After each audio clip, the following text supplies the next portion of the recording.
India versus England మధ్య జరిగిన రెండవ టీ20లో టీమిండియాపై ఇంగ్లాండ్ 4 వికెట్ల తేడాతో ఘన విజయం సాధించింది. అయితే ఈ మ్యాచ్లో తొలుత బ్యాటింగ్ చేసిన టీమిండియా జట్టు ఇంగ్లాండ్ బౌలింగ్ ధాటికి 233 పరుగులకు ఆలౌట్ అయింది. ఆ తర్వాత బ్యాటింగ్ చేసిన ఇంగ్లాండ్ జట్టు 44.1 ఓవర్లలో 6 వికెట్లు కోల్పోయి 235 పరుగులు చేసింది. దీంతో 4 వికెట్ల తేడాతో టీమిండియాపై ఇంగ్లాండ్ ఘన విజయం సాధించింది.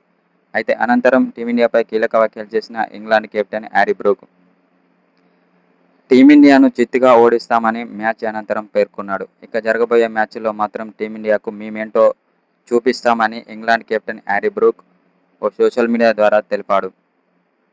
ఇప్పటివరకైతే టీమిండియా కంటే మా ఆటగాళ్లు చాలా అద్భుతంగా ఆడుతున్నారని ఇంగ్లాండ్ కెప్టెన్ అన్నాడు. బ్యాటింగ్లోనూ బౌలింగ్లోనూ చాలా అద్భుతంగా రాణిస్తున్నారని హ్యారీ బ్రూక్ ఓ సోషల్ మీడియా ద్వారా తెలిపాడు. ఇక జరగబోయే మ్యాచ్లో మాత్రం టీమిండియాను చిత్తుగా ఓడించడం ఖాయమని ఇంగ్లాండ్ ఆటగాళ్లు అంటున్నారు.